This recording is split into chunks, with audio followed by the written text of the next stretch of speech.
곽국선 교수입니다.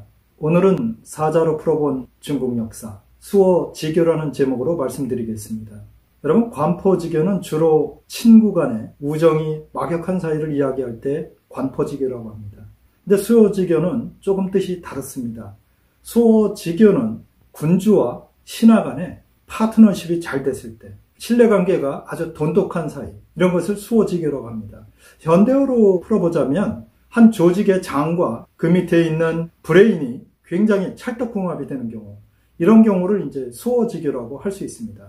수어지교의 유래는 여러분 잘 아시는 유비가 제갈량을 얻었을 때 했던 말입니다. 유비는 자기보다 20살도 더 아래인 제갈량을 만나기 위해서 지금으로 치면 호북성 융중에 3번이나 찾아갑니다. 우리가 잘 아는 삼고초려인데요. 그때 제갈량을 얻고 나서 유비가 한 말이 마치 물고기가 물을 얻은 것처럼 내가 제갈량을 얻은 것이 바로 그러한 것이다. 이렇게 이야기를 했습니다. 그래서 그것을 우리는 수어지교라고 하는데요. 사실 유비는 인재를 정말 갈급하게 찾고 있었는데 그때 정말로 천하의 기재인 제갈량을 찾게 됐고, 나이를 떠나서 둘은 군신관계였지만 사실은 군신관계보다 훨씬 더 돈독한 관계를 맺었던 것입니다. 중국 역사에서 이러한 군주와 신하 간의 신뢰를 바탕으로 한 돈독한 관계는 여러 차례가 있었는데요. 제가 이 시간에 춘추 5패 시간에 말씀드렸던 제환공과 관중의 사이가 그러했습니다. 또한 진목공과, 여기는 두 사람인데요, 백리해와 건숙, 이 두 사람과 진목공의 관계는 정말로 한마디로 말씀드리면 신뢰 관계였습니다. 그리고 우리가 5월 동주로 아주 유명한 오나라와 월나라 그럴 때 사실 폐업을 이뤘던 오나라 왕 부차의 아버지인 함녀가 오나라를 강성하게 만들 때 썼던 사람이 바로 오자서인데요. 이 오자서와 함녀는 말 그대로 수어지교였습니다. 오왕 함녀가 군주위에 올라가려고 할 때에 그를 도와줬던 사람이 바로 오자서이고, 오자서는 그가 군주가 된 이후에도 그를 도와서 초나라까지 정벌하는 아주 혁혁한 전공을 세웠던 사람입니다. 그러나 앞에 말씀드렸던 관중과 백리해, 건숙과는 달리 오자서는 그의 아들에 의해서 죽임을 당하게 됩니다. 또 하나의 수어지교로 유명한 이야기는 바로 위나라, 한나라, 조나라 할 때 그 위나라에 위문우가 있었습니다. 위문우 때 유명한 장군이 악양입니다. 그래서 위문우는 악양을 중산국을 토벌하러 보냈습니다. 그런데 이 명장이 그 크지도 않은 나라를 정벌하는데 3년이 걸렸습니다. 그리고 이제 돌아왔을 때 아주 악양이 의기양양했습니다. 내 힘으로 이 중산국을 쳐부쉈다, 이런 거였죠. 그런데 그때 위문우가 웃으면서 어마어마하게 큰 상자를 하나 선물로 내려줬습니다. 집에 가면 한번 뜯어보시오. 이상한 생각을 갖고 악양이 돌아와서 상자 뚜껑을 열어보니까 그 안에 엄청나게 많은 편지가 있었습니다. 말이 편지지, 이 악양을 헐뜯는 그런 내용의 상소문들이 아주 가득 차 있었던 것입니다. 그때서야 악양은 위문우가 3년 동안 악양을 비판하는 신하들의 모든 말을 전부 막아버리고 전선에서 잘 싸울 수 있도록 자기를 끝까지 신뢰해 준 걸 알게 되었습니다. 그래서 그때 무릎을 치면서 정말로 이 전쟁을 이긴 것은 내가 아니라 우리 주군이 나를 믿었기 때문이다, 이렇게 이야기를 했습니다. 아주 보기 좋은 군주와 신하 간의 신뢰 관계였죠.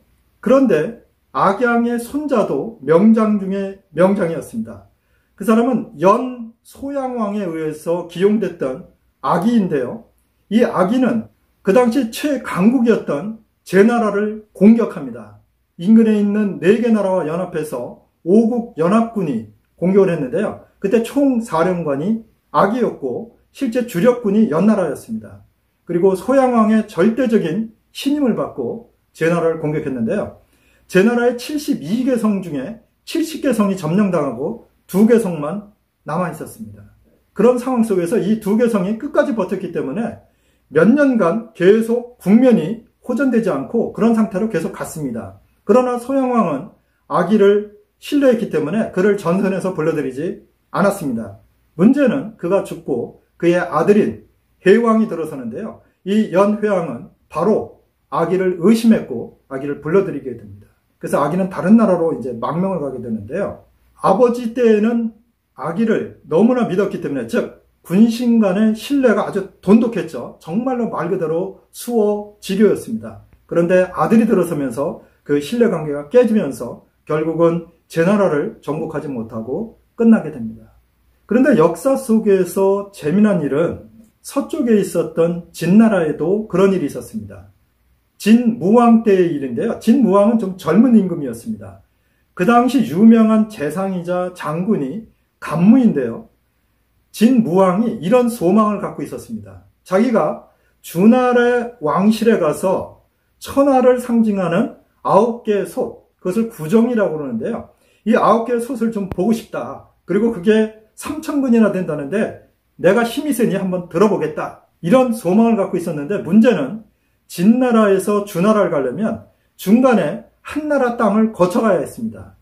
그래서 항상 한나라에다가 공문을 보내서 우리 왕이 가니 길을 열어달라, 뭐 이런 식으로 애걸을 해야 됐는데, 그게 귀찮았기 때문에 간무에게 명령을 내려서 한나라 땅 중에서 주나라를 가기 위해서 거쳐가는 땅을 점령하라고 이렇게 명령을 내렸습니다.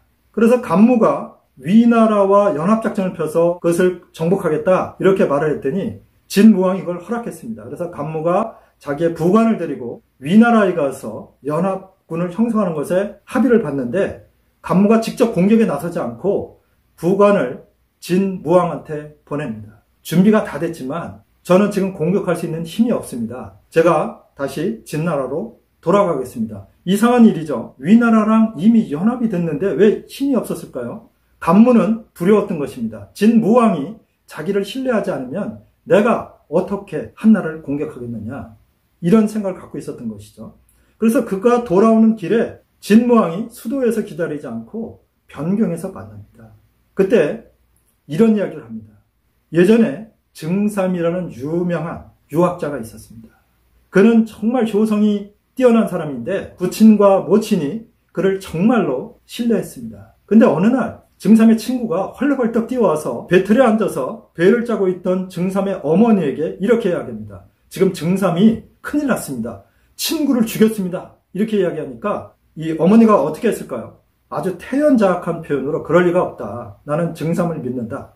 그런데 조금 있다가 친구 중에 또 한 사람이 헐레벌떡 달려와가지고 어머니 큰일 났습니다. 증삼이 사람을 죽였습니다. 그러니까 어머니가 그때도 태연자약하게 나는 증삼을 믿는다. 너희들 그런 말 하지 마라. 그랬는데 조금 있다가 또 세 번째 친구가 달려와서 증삼이 사람을 죽였습니다. 큰일 났습니다. 어머니. 이렇게 이야기하니까 이 어머니가 당황한 빛을 보이면서 배틀에 짜던 배를 주섬주섬 담아가지고 도망을 쳤다는 이야기가 있습니다. 이렇게 간무가 이야기하면서 자기 아들을 그렇게 신뢰했던 증삼의 어머니도 3번의 참서에 의해서 짙게 넘어갔는데, 제가 만약에 한나라를 공격하러 가면 분명히 다른 대신들이 저를 참서할 텐데 주군께서 이것을 막아주시지 않으면 저는 전쟁터에서 싸울 수가 없습니다. 어떻게 하시겠습니까? 그랬더니 진무왕이 내가 내 목숨을 걸고 당신을 참수하는 것을 내가 막겠소.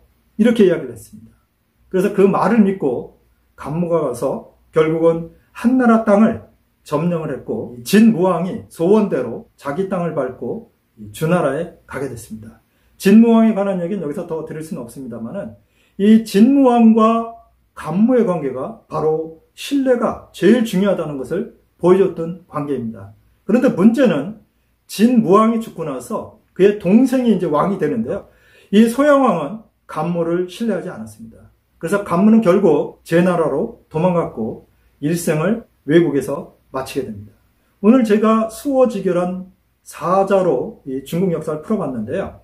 군주와 신하 간의 신뢰가 돈독할 때는 국가가 강성해지고 다른 나라와 전쟁을 할 때에 승리를 거뒀지만, 그 관계가 깨어지면 오자서나 악이나 간무처럼 마지막이 비참하거나 또 다른 나라에 가서 일생을 마친 일이 벌어지게 됩니다. 저는 이 상황을 보면서 중국 역사에서뿐만 아니라 현대 기업의 경영에 있어서도 가장 중요한 것이 CEO와 그 밑에 있는 이사직 또는 그 밑에 있는 부장, 과장들과의 이 신뢰관계가 얼마나 구축되어 있는가, 물론 여기서 말씀드린 이 신뢰는 합리적인 수준에서의 신뢰를 이야기합니다.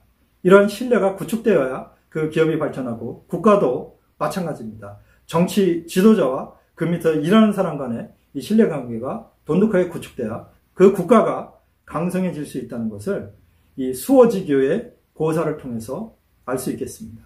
오늘은 중국 역사에서 군신 간의 돈독한 파트너십, 신뢰관계의 바탕을 둔 그러한 관계에 대해서 말씀드렸습니다. 다음번에는 좀 더 재미있고 유익한 이야기로 찾아뵙겠습니다. 시청해 주셔서 감사합니다.